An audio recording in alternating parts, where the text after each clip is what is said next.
저희가 원주민 시리즈를 연재를 하고 있는데 오늘은 다들 많이 알고 있을 법한 그래요? 저는 되게 신선했는데. 아 진짜요? 누구죠? 조회족이라고 턱에 이제 장식을 하고 있는 부족인데 그 턱에 신경이나 혈관이 좀 지나가지 않을까요? 주요한 신경들이나 혈관들이 없어요 여기에. 네, 그래서 피어싱을 많이 하잖아요 이쪽에. 현대인들도. 영상을 보나요 이제? 네네 바로 보여드릴게요. 네.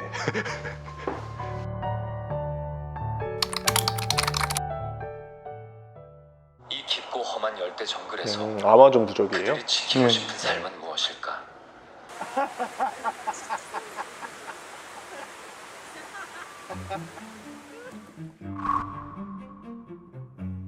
어떠신가요? 아플 것 같아요. PD님은 어떻게 보셨어요? 아니 저렇게 턱 아래를 뭐라고 하나요? 턱이 턱. 턱. 의학 용어로는 혹시나 의학 용어로 표현해보자면 특별히 없을 것 같은데 그냥 턱이라고 해야 될 것 같아요. 턱.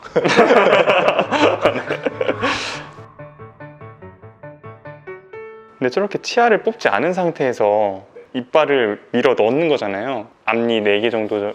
밀리는 힘을 좀 받을 것 같긴 한데 미는 것 같지는 않은데요. 네, 그냥 이제 앞에 살을 피어싱하듯이 뚫어서 이게 입술이 앞쪽으로 늘어나는 그런 장신구인 것 같아요.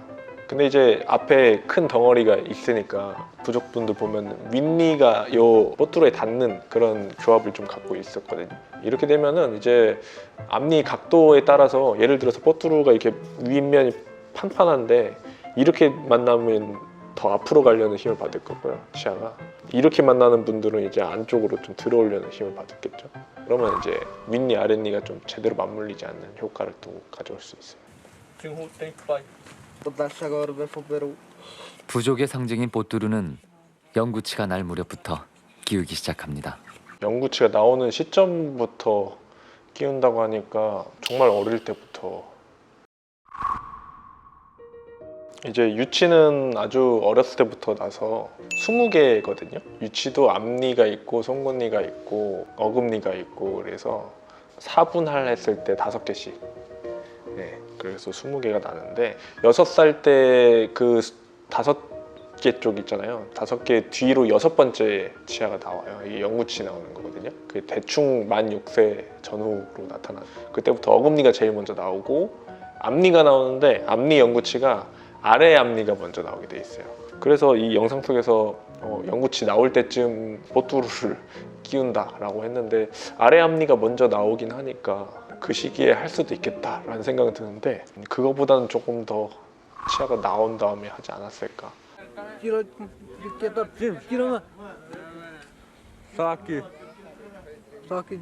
치과 선생님이 시선으로 안 좋을 것 같은 부분들이 뭐가 있을까요? 제일 눈에 띄는 거는 아랫입술이 안 다치는 게 일단은 제일 큰 문제라고 보여졌어요. 이럴 때 이제 제일 크게 발생하는 게 발음 문제예요.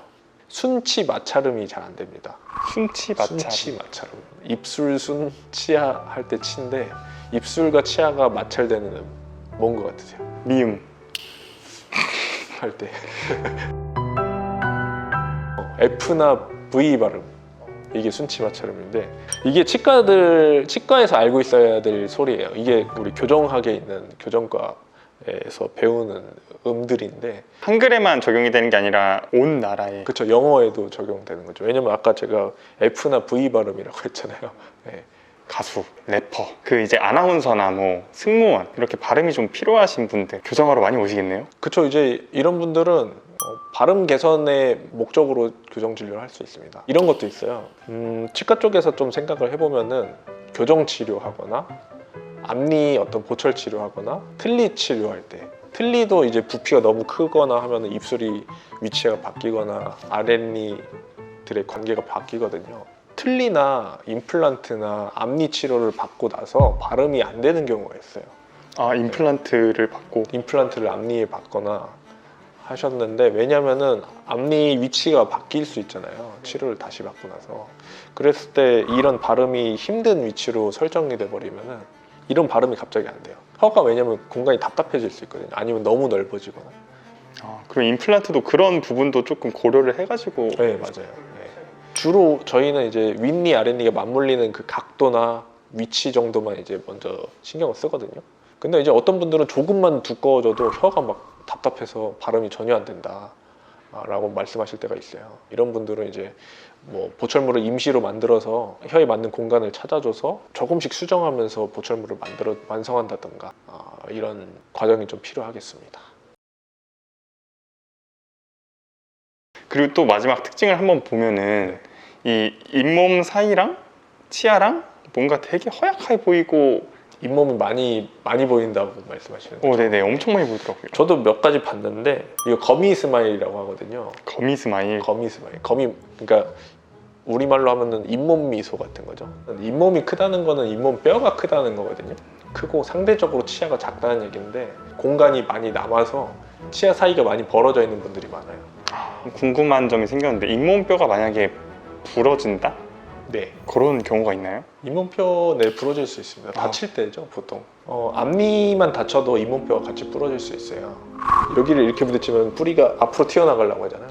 네. 그쵸. 그때 이제 잇몸뼈가 같이 부러지는 거죠. 왜냐면 이 앞니 바깥쪽 잇몸뼈가 되게 얇거든요. 네. 잇몸뼈가 부러지면은 어떻게 돼요? 일단은 많이 흡수돼요. 흡수된다고 하는 게 부러진 부분이 많이 위축돼서 작아지거든요. 녹는다고 표현하죠, 저희가. 만약에 치아가 뽑히면서 잇몸뼈가 같이 떨어져 나왔다 하면은 이제 이 치아를 다시 재위치 시키더라도 이 치아 바깥면에 감싸고 있던 잇몸뼈가 그렇게 많이 자라진 않아요. 잇몸뼈는 사실은 한번 부러져서 소실되기 시작하면은 뭐 막을 수 없거든요. 그래서 뭐 만약에 이를 뽑아야 되는 경우다라고 하면은 임플란트를 생각하게 되는데, 임플란트를 할 때 적절한 뼈 이식을 한다든가 잇몸뼈 소실을 좀 최소화할 수 있는 방법을 찾아봐야죠. 치과 선생님도 없고 한 환경에서 어떻게 치료를 할까요? 글쎄요, 뭐 인터뷰라도 하고 싶은데 진짜 예전에 뭐 고대 로마 같은 그런 조개 껍데기를 활용해서 임플란트를 하기도 했고.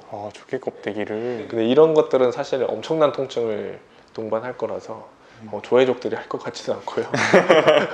없는 대로 살 거라고 생각해요, 솔직히 말씀드리면. 참고. 네. 대신에 이제 충치나 잇몸병이 잘 안 생기는 그런 식사들을 하려고 노력했을 것이다 라고 좀 생각합니다.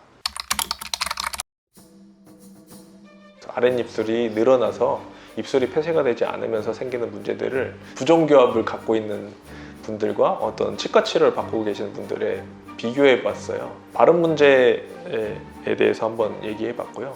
아랫입술에 어떤 이런 기능이 있다는 것도 한번 저의 색다른 관점에서 도움이 되셨길 바라고요.